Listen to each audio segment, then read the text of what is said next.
Olha, a gente vai fazer alguns apontamentos agora aqui. Primeiro, sobre os costumes, que a gente disse que é a fonte formal autônoma. Depois, sobre o contrato de trabalho, mas a gente mais ou menos já adiantou, e sobre o regulamento de empresa. Então, eu fiz ali um asterisco, estampas invertidas, por isso que não está dando certo.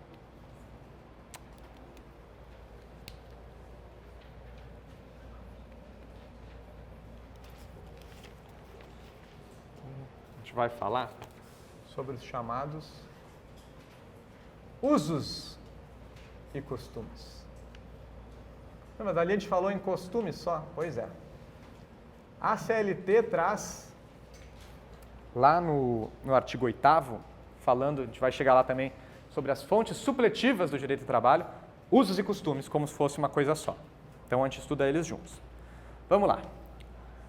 Majoritariamente, e as provas já trouxeram, a gente tem, então, para fins de prova, já caiu dizendo que são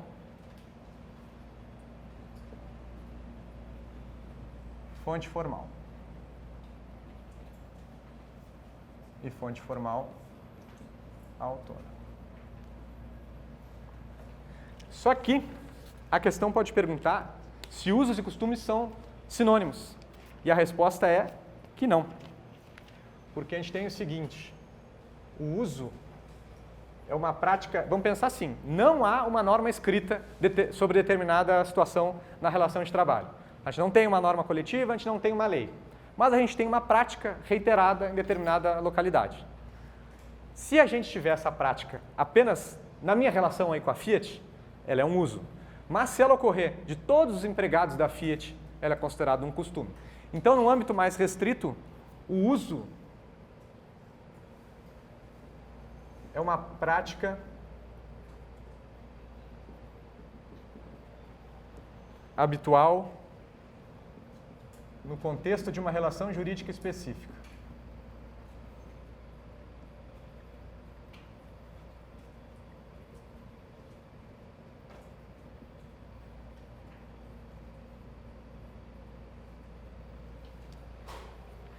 E vai ficar horrível. Vamos dar uma de Mozart aqui, puxa. Enquanto que o costume é uma prática habitual, mas num contexto mais amplo.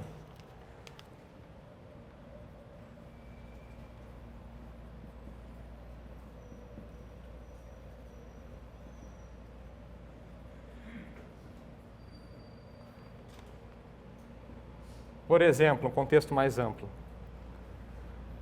Uma determinada empresa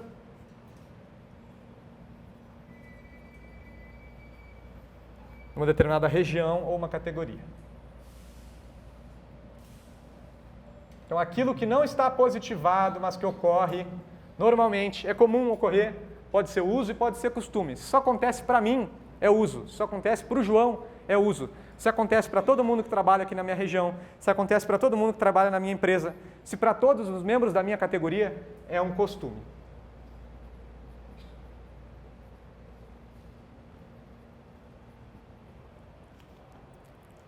Se a gente já pensar nisso e já entender, a gente pode distinguir que, se a prova trouxer usos e costumes, já há precedente dizendo, é fonte formal autônoma.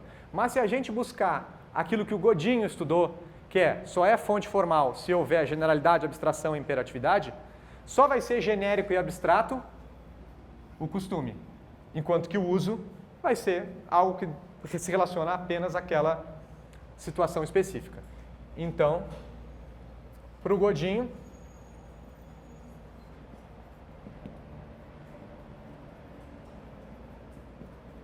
é a fonte formal e autônoma, né? E aqui, para o Godinho, não é fonte. E aqui o Sérgio Pinto concorda.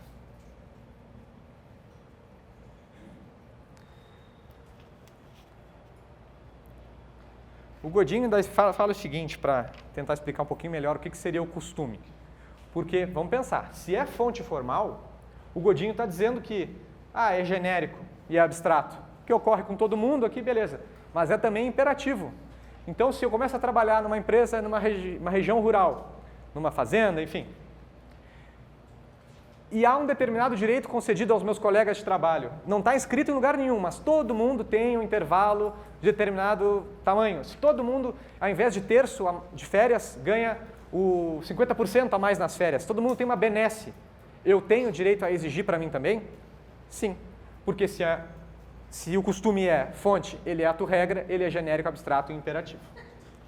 Então o Godinho diz que o costume firma um critério ou modelo de conduta geral e impessoal para aplicável a todos os trabalhadores. Por isso, fonte formal. Às vezes a gente só decora, né? O costume ele é fonte formal. Fonte formal o quê? Autônoma. Mas é para a gente entender que numa situação prática ou numa prova discursiva, o fato de dizer que é fonte formal é que pode ser exigido. E quando a gente pensa numa norma coletiva é muito mais fácil. Os sindicatos negociaram, eu tenho algo escrito, óbvio que eu posso exigir. Mas também numa prática habitual que não está escrita em lugar nenhum, mas ela acontece num contexto amplo, numa empresa, na região ou na minha categoria, eu posso exigir também para mim. Para a gente adiantar aqui, eu coloquei no material, mas a gente já não tem achado necessário aprofundar. Pulem, ele tem evolução do tema, usos e costumes em provas de concurso. Aí eu coloquei por Marcelo de Almeida Sobral, porque é ele que fez um levantamento num momento que a gente ainda estava em dúvida se dava para dizer com certeza para os alunos que costume era fonte formal autônoma. Aí ele tinha lá, que lá no passado, 2006, quando o Sobral era concurseiro, usos e costumes disseram que era fonte formal. Em 2013 veio de novo como fonte formal. E veio vindo novamente como fonte formal. Às vezes dizendo fonte formal ou às vezes dizendo fonte supletiva, que a gente vai ver que costume também é. Bom, precedente mais recente que a gente tem que confirma a conclusão do Sobral sobre esse tema. 2018. Falando sobre sentença normativa, costumes e convenção coletiva do trabalho. Dizia o seguinte, primeiro então, a sentença normativa foi dada como resposta, é uma fonte formal heterônoma, beleza. Foi dito que a convenção coletiva é uma fonte formal autônoma e foi dito que o costume era uma fonte formal autônoma também. Então, não há dúvidas para fins de prova, a gente tem que saber que há uma distinção entre usos e costumes, que há precedente de prova, jogando eles dois no mesmo balaio, usos e costumes é fonte formal autônoma, mas que com um pouco mais de apuro técnico a gente sabe que o uso ele é mais específico, então ele não pode ser considerado fonte, mas o costume sim é fonte formal e é fonte formal autônoma. Eu vou colocar só uma observação aqui agora. Ver artigo 8º da CLT, que a gente vai chegar lá depois. E, para aprofundar nos costumes, a gente tem que saber o seguinte, que esses costumes, que não estão positivados em lugar nenhum, mas que são ato-regra, são imperativos, eles podem ser de 3 tipos. E a gente já teve provas cobrando essa distinção. Esse lado aqui ficou terrível, mas vamos lá. Os costumes podem ser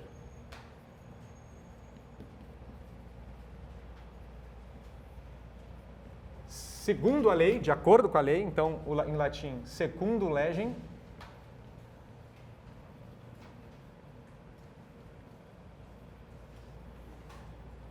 Podem ser além do que está na lei, praeter legem, e podem contrariar aquilo que está na lei, chamado contra legem. Então, a lei diz algo e é costume na região exatamente aquilo que a lei diz. Ou é afim ao que a lei diz. Costume, segundo a lei, segundo legem, não tem nenhuma dúvida aí. A lei não fala sobre determinada situação, mas é costume que ocorra naquela prática mais ampla. A lei não fala sobre um dever de dar uma cesta básica, mas é costume naquela região. É um exemplo de costume praeter legem. O problema está onde? E se a lei disser algo e o costume for contrário à lei? É aceito no direito do trabalho um costume que contraria a lei? Sim. Regra geral do direito brasileiro, Lindby, etc. Não, costume não pode contrariar a lei. Mas aqui no direito do trabalho o costume pode sim contrariar a lei. E por quê? Porque a gente tem aplicação de um princípio específico dentro do direito do trabalho, que a gente vai estudar depois, que é a norma mais favorável. Costume é norma? É. Se ele for contrário à lei, pode ser aplicado? Pode. Por quê? Porque no direito do trabalho a gente tem uma ideia de aplicação da norma que for mais favorável ao trabalhador. Então, os três são válidos. Godinho fala expressamente sobre isso e especificamente no que diz respeito ao contra-lei, ao contra-legem, fundamento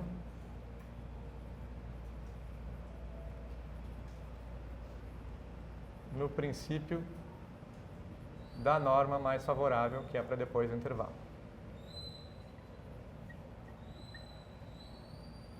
Mas, o costume pode contrariar a lei? Pode. E ainda assim ser válido enquanto ato-regra? Sim. Mas ele pode dizer qualquer coisa? É costume numa determinada região que menor de 14 anos trabalhe? Não. Então a gente tem determinadas normas que não podem ser ultrapassadas. O que o Godinho diz? Que o costume contra a legem, ele é válido, ele é aceito, mas ele tem limite nas chamadas normas proibitivas estatais. O exemplo clássico da doutrina é a prescrição. Que eu dei um exemplo esdrúxulo aqui, do menor trabalhando, que não seria mais favorável para ninguém, por isso não teria sentido. Mas vamos pensar que a regra do prazo prescricional é que a gente pode ajuizar uma ação até quanto tempo depois que terminar o contrato de trabalho? 2 anos. Então, terminou meu contrato, em até 2 anos eu posso entrar com a ação. E aí eu vou reclamar os últimos 5 anos. Ah, mas no interior do Pará, a gente entra com a ação 3 anos depois, é costume e vale. E mais, é bom para o trabalhador, não é? Alongar o prazo de prescrição? Pois é, mas é considerado uma norma proibitiva estatal, então esse tipo de norma não está dentro da liberdade, da autonomia das partes. Então, costume contra a legem tem limite nas normas proibitivas estatais. O exemplo clássico é a prescrição, que é uma norma proibitiva estatal que não pode ser derrogada pelo costume.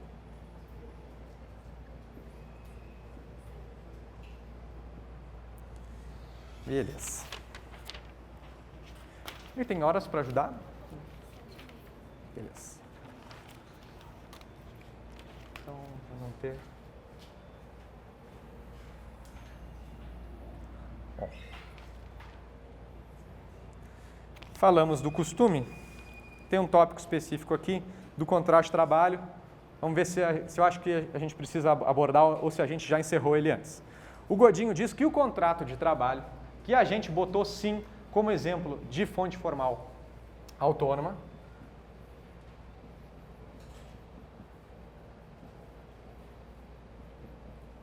vamos especificar. Contrato de trabalho. Para o Godinho, não é.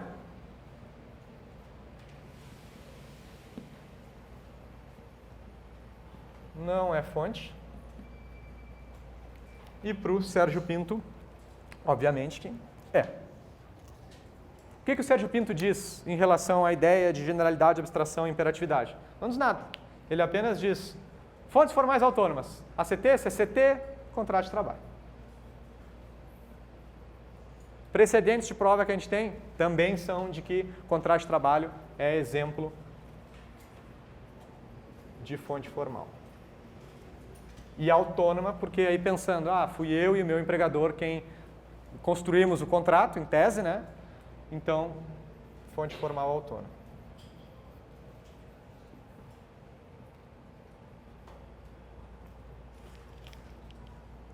O Sérgio Pinto ainda diz que no artigo 8º, lá da CLT, que a gente vai estudar, que ele fala que na falta de disposições legais ou contratuais são usadas tais fontes. Ele diz, olha, se diz que tem fontes supletivas quando não tem contrato e quando não tem lei, quer dizer que lei e contrato são fontes. Então, Sérgio Pinto Martins, contrato de trabalho, fonte formal autônoma.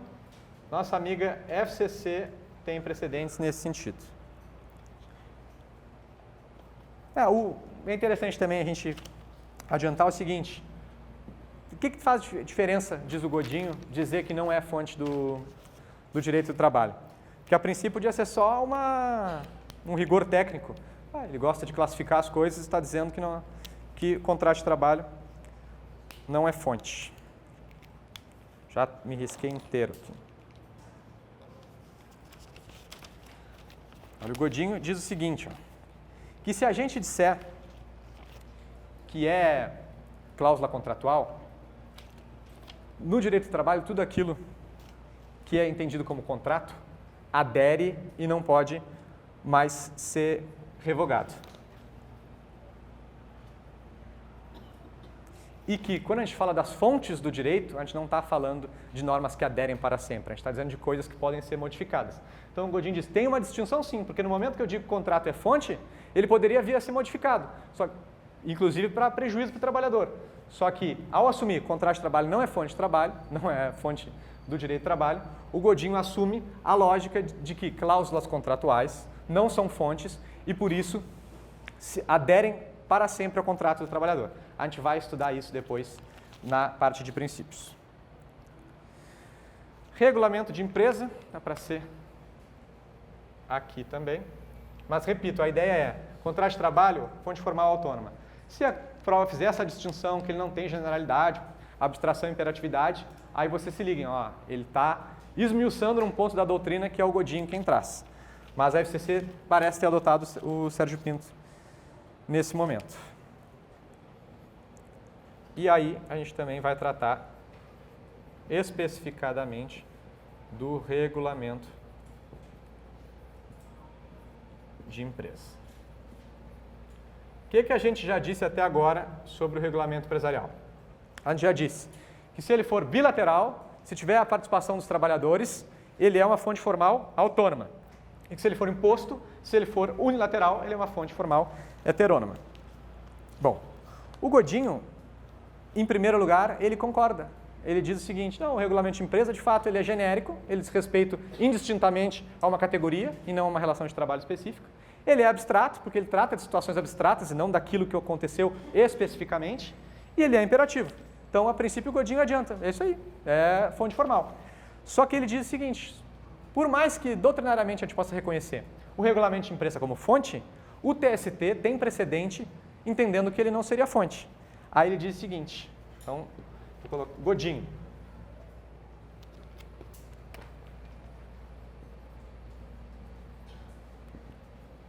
É a tua regra, o regulamento de empresa. Mas, TST, na súmula 51,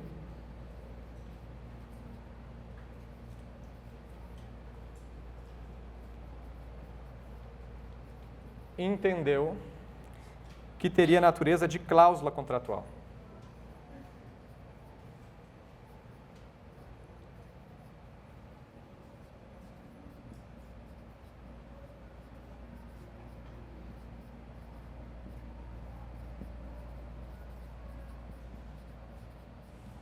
Vamos olhar essa súmula 51 para a gente entender. Súmula 51, item 1. Norma regulamentar. A gente está falando de regulamento de empresa. As cláusulas regulamentares que revoguem ou alterem vantagens deferidas anteriormente só atingirão trabalhadores admitidos após a revogação ou alteração. Eu entrei na Fiat, há um regulamento de empresa que diz, e era o exemplo da minha prova da OAB, inclusive, que o funcionário que fechar 10 anos de empresa ganha um relógio de ouro, caiu na minha OAB. Dizia isso porque era um tempo melhor, a empresa tinha mais dinheiro. Passou um tempo, a empresa decidiu, olha, não dá mais para a gente ficar dando relógios de ouro para quem completa 10 anos. Revogou essa disposição do regulamento.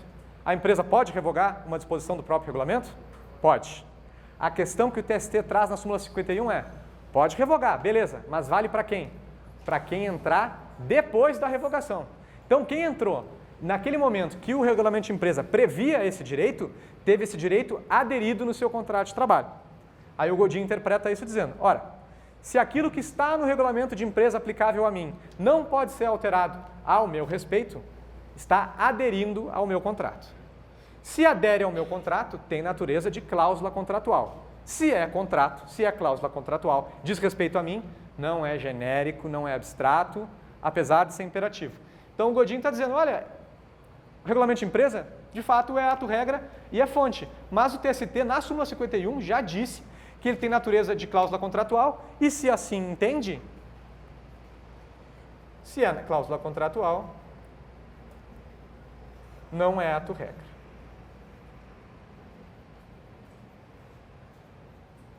O que o Godin está nos dizendo aqui? Ele concorda que tem generalidade, abstração e imperatividade no regulamento de empresa? Concorda. Só que ele diz que a jurisprudência do TST, na súmula 51, disse o contrário. Se disse que era contrato, então o TST entende que o regulamento de empresa não seria uma fonte do direito do trabalho. O que a gente tem precedentes de prova em sua maioria? Regulamento de empresa é fonte. Deixa eu ver se eu coloquei aqui. O que a gente tem? A gente tem o Sérgio Pinto sendo adotado. E o Sérgio Pinto, de novo, não vai entrar nesse mérito. Tudo isso que o Godin leva 50 páginas para dizer sobre cada um, e ele é muito bom de leitura, o Sérgio Pinto diz em uma página. Ele diz, regulamento de empresa, se bilateral é não sei o quê, se unilateral é não sei o quê. Parece, em alguns momentos, o livro do Sérgio Pinto parece apostila de cursinho mesmo. E em outros momentos ele aprofunda em pontos absurdos, assim. Então, para o nosso estudo de concurso, ele é ruim por conta disso. Às vezes a gente quer saber mais para justificar numa prova e ele não aprofunda. E às vezes é algo pacífico e ele vai lá e densifica o estudo. Para o Sérgio Pinto, se o regulamento for unilateral, ele é fonte formal heterônima. Se ele for, estou sendo redundante, sim aqui, que é para na revisão ficar claro para cada um de vocês. Fonte formal autônoma.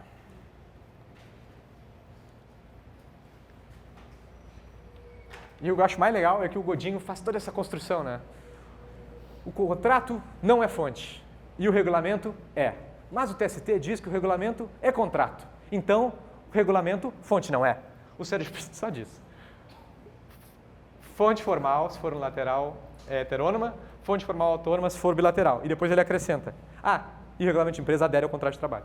Tipo, é completamente contraditório com o que o Godinho estuda, mas para a nossa prova é pertinente sim. Regulamento de empresa tem essa divisão, essa classificação nas fontes, mas também é importante dizer, adere ao contrato de trabalho. Em suma, para o Godinho importa estudar a ideia de generalidade, abstração e imperatividade. O Sérgio Pinto ele classifica independentemente disso.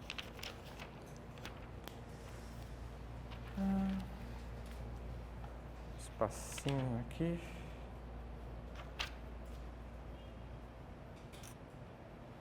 Vamos para aproveitar o quadro, vamos falar sobre as fontes supletivas.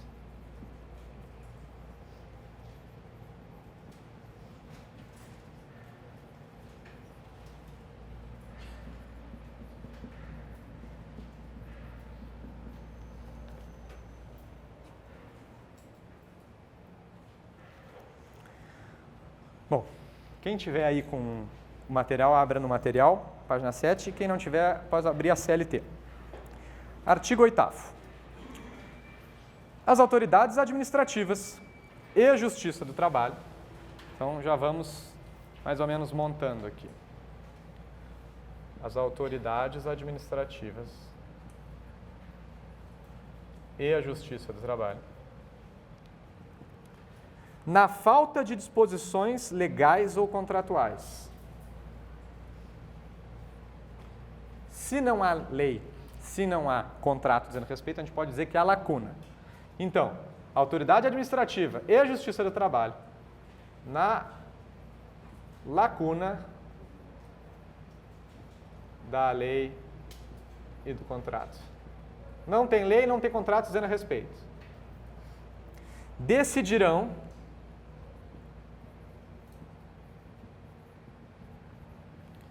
de que maneira? Então, na ausência de fontes formais do direito do trabalho, como que as autoridades, sejam elas administrativas ou judiciárias, vão decidir? Conforme o caso,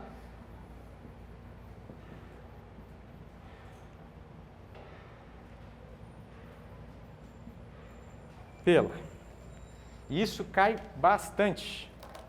Bastante mesmo. A ponto de a gente colocar nas revisões de véspera a literalidade para ser mais fácil lembrar, às vezes, decorar essa parte do que só a compreensão. Então, as autoridades, na lacuna da legislação e do contrato, vão decidir conforme a jurisprudência, a analogia, a equidade,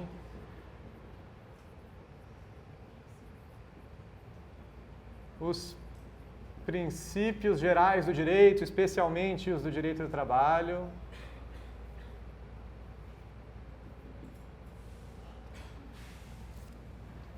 e ainda, segundo os usos e costumes que a gente já conversou, ou ainda as regras de direito comparados. E aí uma observação que também já caiu, a questão trouxe tudo certinho. Imagine na assertiva. Na ausência de disposições legais ou contratuais, as autoridades administrativas ou judiciárias decidirão, conforme a jurisprudência, analogia, equidade, princípios gerais do direito, usos e costumes, normas do direito comparado, e aí ele mexeu só na parte final, que a parte final diz o seguinte: mas sempre de maneira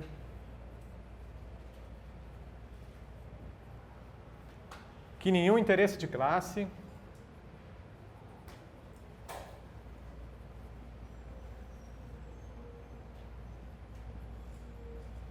ou particular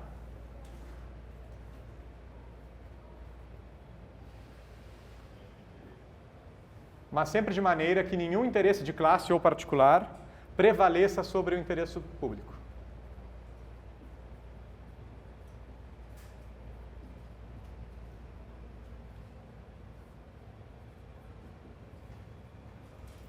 Beleza. O que a gente tem aqui? As chamadas fontes supletivas ou critérios de integração. O microfone não capta, não para de cair as minhas tampinhas.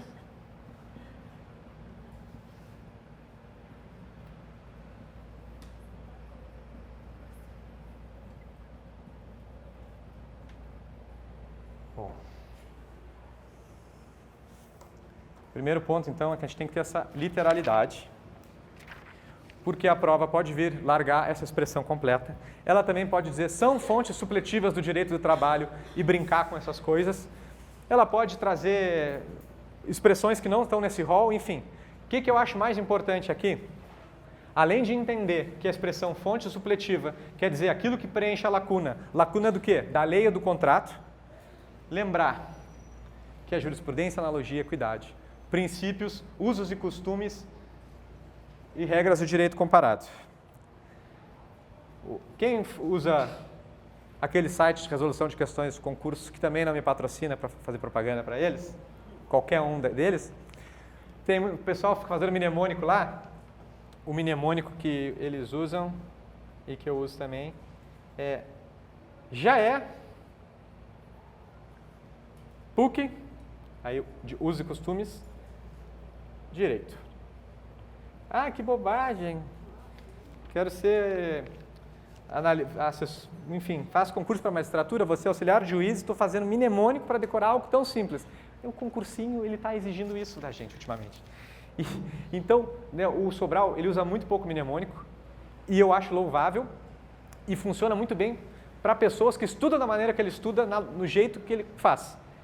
O método dele é muito eficaz e mudou muito a maneira que, por exemplo, eu estudava, mas eu gosto ainda de em coisas que tu tem que decorar, que não se busca a compreensão, mas se busca apenas a memorização, eu gosto dos mnemônicos. Então eu, quando puder, vou trazer. Já é PUC Direito. E sempre de forma que o quê? Que nenhum interesse particular ou de classe prevaleça sobre o interesse público. A legislação está nos dizendo que caminho tomar quando não houver fontes formais a serem consideradas. Já é PUC Direito, mas sempre de maneira que nenhum interesse particular ou de classe prevaleça sobre o interesse público. O que eu gostaria de já acrescentar aqui com vocês, que pode trazer um complicador para quem está começando a estudar. A gente viu que usos e costumes tem prova dizendo que são fontes formais autônomas. Beleza. Mas a gente viu também que se a gente estudar um pouquinho mais a fundo, quem é fonte formal autônoma é o costume e não o uso. Mas a prova pode pura e simplesmente ignorar essa distinção e dizer são fontes supletivas do direito do trabalho e colocar lá usos e costumes. Então, usos e costumes podem vir como fonte formal autônoma, podem vir como fonte supletiva, podem vir como critérios de integração e podem vir com essa distinção. É impossível de resolver a questão? Quando a gente fizer ali, vocês vão ver que não, porque em geral as alternativas fazem que a gente elimine já aquilo que é de mais absurdo, já fica eliminado. O principal é decorar aqui o mnemônico. Analogia e equidade, a gente não precisa adentrar muito aqui o estudo, mas não tem precedente nenhum, não são consideradas fontes formais heterônomas do direito. Só podem cair como fontes supletivas. Então, beleza. Analogia e equidade são só fontes supletivas. Se vier dizendo que são fontes formais heterônomas autônomas, está errado. Jurisprudência. Além de ser fonte supletiva é porque a lei está dizendo que é. Mas o Godinho diz, não é fonte formal heterônoma, porque falta os atributos de ato-regra. É imperativo, é obrigado as pessoas a seguir a jurisprudência? Não. Tal qual a doutrina, que não consta aqui, mas também não é fonte do direito do trabalho, a jurisprudência não é. Só que aí, o Sérgio Pinto vem e diz o seguinte, olha, mas o CPC 2015, ele trouxe a jurisprudência, súmulas, precedentes normativos, enquanto chamados precedentes obrigatórios. Então ele larga no meio do texto dele. Jurisprudência é fonte formal.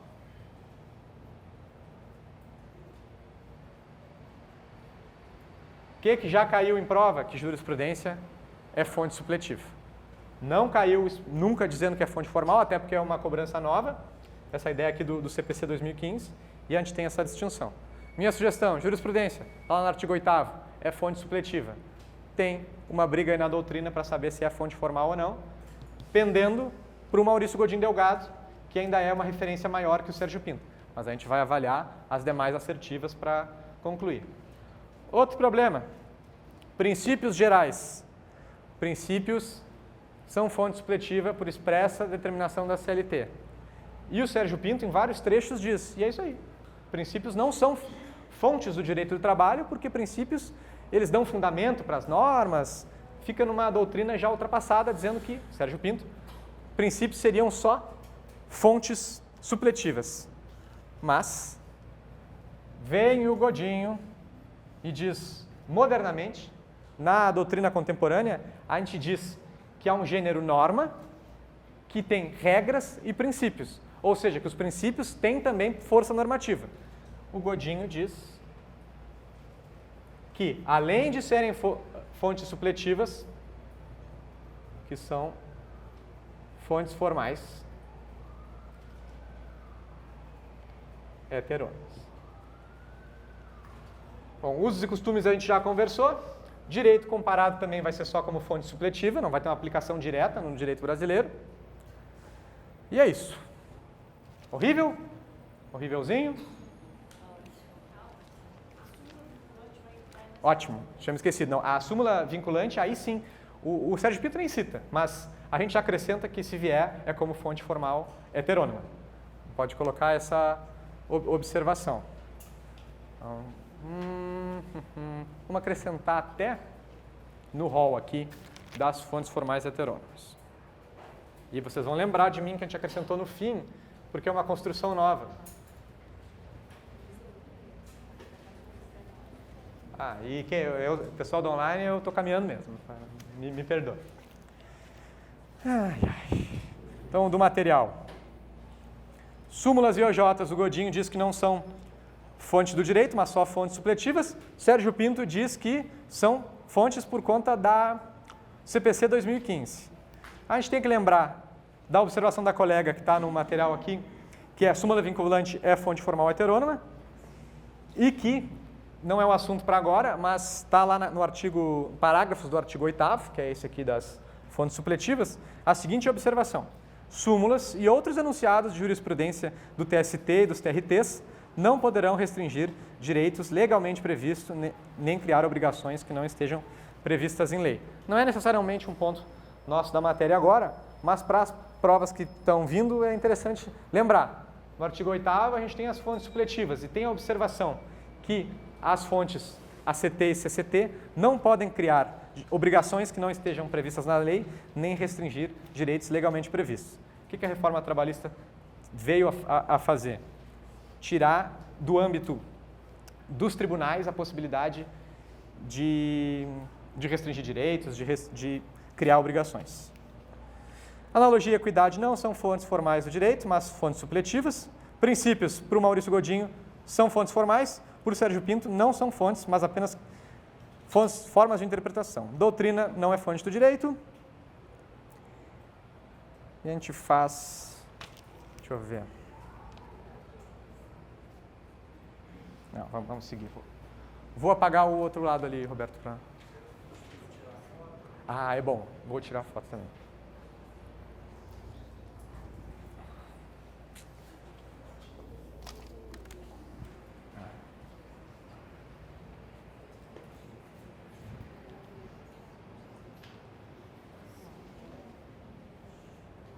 Isso é o final, né?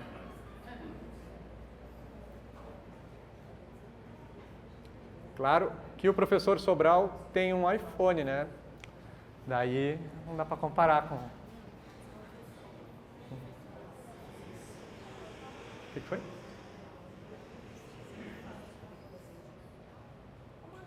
Só um pouquinho, só um pouquinho, deixa eu tirar aqui. Doutrina pode ser considerado fonte material? Pode. Jurisprudência também pode inspirar? Pode. O Godinho vai dizer que são só fontes supletivas, né? Vão se aplicar quando não houver outras. Tipo assim, é uma dificuldade que a gente tem às vezes quando a gente está fazendo esse tipo de estudo. Se a gente pensar, raciocinar, sim, a gente tem a doutrina como algo que inspira, pode inspirar a criação de normas fonte material. Nenhum desses dois autores que as provas estão nos trazendo com mais frequência aborda isso dessa forma. Mas o que eles dizem? Que com certeza não são fontes formais, porque não tem os atributos. Deixa eu só... Eu não fiquei com... Depois se tiver ficado ruim... Não, ficou bom. Colega aí a... Não era isso que eu tinha notado, que o princípio é fonte do direito do trabalho, mas não são essas fontes específicas, é nessa questão normativa. Tu tinha notado quando? Do que eu falei aqui? Ou do ano passado? Aí eu achei que eu tinha notado errado. Não, mas essa observação que eu botei no material agora foi justamente depois de ver o que Sobral tinha acrescentado. Que é o Godinho diz especificamente que são fontes formais, os princípios. E o Sérgio Pinto diz que são só formas de interpretação.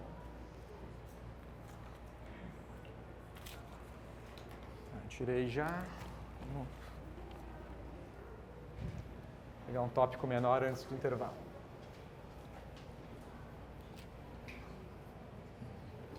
E aí, olha, outra coisa que eu queria ver com vocês aqui do presencial e também com o pessoal do online. O Sobral, ele sempre fez materiais, né? E ótimos materiais. E um negócio que eu sempre achei absurdo é que ninguém usava os materiais dele. Então, às vezes a gente estava em aula e ele também não utiliza o material dessa forma, até porque ele usa... Como é que o Sobral faz material? Estudando, ele vai acrescentando ali para ser um extra na aula dele. E eu vejo como ninguém não, mas boa parte dos colegas não tinham o hábito de usar o material. E em aula, a gente às vezes não consegue esgotar todas as observações que a doutrina faz, por a gente entender que algumas não são pertinentes para a prova. Vale a pena colocar ali, mas não, é pouca a possibilidade de cair. Aí vem lá a prova e cai. E aí alguém dizia, mas o Sobral não falou isso em aula. Porque a gente faz apostas aqui e o Sobral aposta muito bem. Um caso que eu lembro de cair algo que só estava no material que não foi dado na aula. Minha sugestão, antes da aula aqui no presencial, antes de assistir a aula online, já dá uma olhada nos materiais. Ah, mas os materiais às vezes são lançados para aqui para o presencial meio em cima. Como é que eu fazia quando eu estudava no GE no presencial? Eu pegava o material dos anos anteriores, que o Sobral tem no OneDrive, disponibiliza de graça, né? Tipo, eu não vinha para uma aula, por exemplo, de fontes e princípios sem ter já estudado fontes e princípios. Porque precisa fazer isso? Porque a aula não é suficiente? Não, mas eu acho que é uma oportunidade de chegar aqui só para parar algumas arestas e já com alguma noção, sem ter uma sensação, às vezes, de absoluta novidade. Então, é uma crítica, entre aspas, que eu fazia até para alguns colegas de, cara, como vocês não aproveitam algo que ele dá de graça, tanto para quem não faz o curso, está disponível, quanto para a gente. Acho que é uma ótima oportunidade. Antes de assistir a aula, dá uma olhada. Quem é totalmente cru na matéria, beleza, deixa para ter esse primeiro contato durante a aula, para a coisa ficar um pouquinho mais palatável. Mas quem já vem estudando há mais um tempo, minha sugestão, dê uma olhada no material antes para vir já. A aula fica só acrescentando, fazendo tópicos. Junto com o professor, tu consegue saber se tu de fato aprendeu a matéria ou se tu ainda está, né, capenga. Enfim, eu acho que é uma estratégia muito legal de se fazer. Vou colocar, antes do intervalo aqui,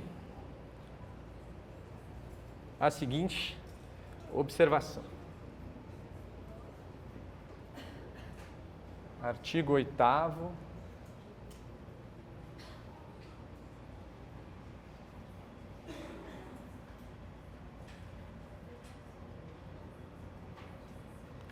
Está acabando. Aqui a gente falou sobre o artigo 8º, não precisa virar a câmera, Roberto. A gente falou sobre o artigo 8º e disse que tem um parágrafo 2º agora, que trata especificamente da restrição do poder dos tribunais de criar direitos, enfim, de restringir obrigações da lei. Então, isso é algo que se relaciona ao artigo 8º. Também houve, na reforma trabalhista, a inclusão do parágrafo 3º, que diz o seguinte, que é sobre ACT e CCT. No exame de ACT ou CCT, no exame de convenção coletiva de trabalho e acordo coletivo de trabalho, a Justiça do Trabalho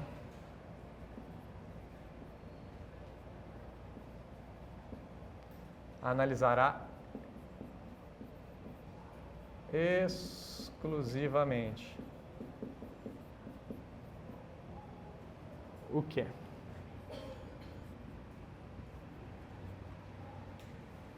As conformidades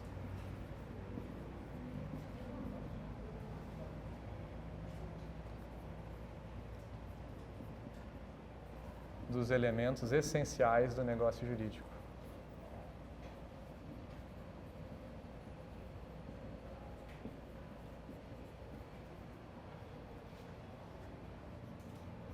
Respeitado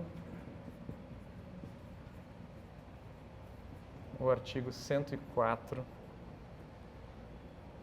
do Código Civil. Acréscimo da reforma trabalhista. Antes, a Justiça do Trabalho analisava dois tipos de fontes especificamente, dentro das fontes formais autônomas, o ACT e o CCT, e analisava, decidia eventualmente por considerar inválido, por entender que aquelas normas não eram justas, enfim, foram abusivas pelo empregador. A reforma trabalhista veio especificamente para dizer, ACT e CCT, o que a Justiça do Trabalho pode analisar? Ela vai analisar o mérito deles, se as distintas, como é que a gente diz, se há uma reciprocidade, se uma ganhou um direito e o outro não ganhou outro, enfim. Há uma análise de mérito da norma coletiva por parte da Justiça do Trabalho? Não. Ela só vai analisar a conformidade dos elementos essenciais do negócio jurídico. E, por isso, respeita o artigo 104 do Código Civil, que diz o seguinte, que para um negócio jurídico ser válido, ele tem que ter agente capaz. Isso aqui vai despencar em prova, pessoal, porque é mais uma listinha de coisas que a prova pode cobrar.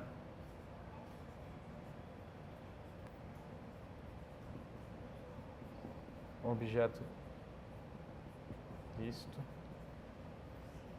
possível, determinado ou determinável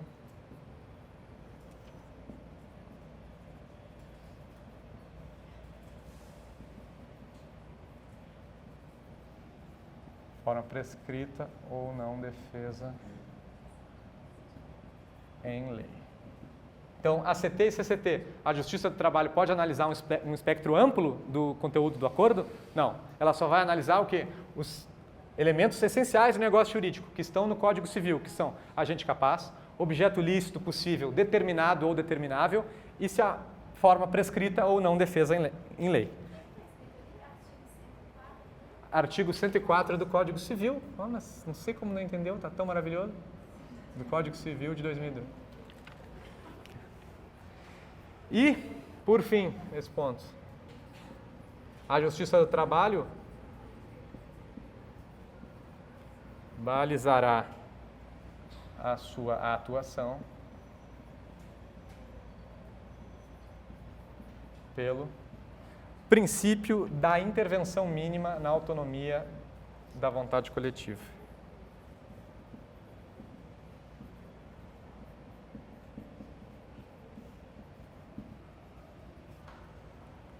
Meu Deus. Princípio da intervenção mínima na autonomia da vontade coletiva. O examinador, em muitos casos, e nesse assunto em especial, ele gosta de pegar um artigo específico e colocar cada uma das assertivas sobre alguns parágrafos do artigo. Então, se antes a gente tinha brincando só as fontes supletivas lá do outro lado, só o já é PUC direito, o que eu imagino que venha agora? Vem essa brincadeira com as fontes supletivas, mas venha também os parágrafos do artigo 8º. Então, vai vir dizer que a Justiça do Trabalho, ao analisar a negociação coletiva, ela pode analisar, além dos elementos essenciais, enfim, pode trazer elementos que não os previstos no Código Civil. Mas o principal, eu acho, por uma questão de prova.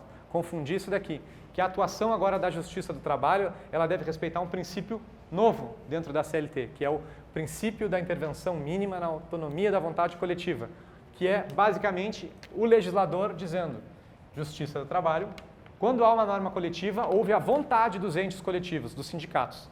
Tu só pode analisar os elementos essenciais do negócio. Essa restrição ao poder da Justiça do Trabalho, ela traz uma série de consequências, mas para a nossa prova eu tenho certeza que a literalidade do artigo será suficiente. Beleza, pessoal? Vamos fazer o intervalinho e para a gente não atrasar, eu já vou preenchendo o quadro para a gente voltar depois com o quadro já preenchido, um deles, tá? Então, voltamos daqui a pouco.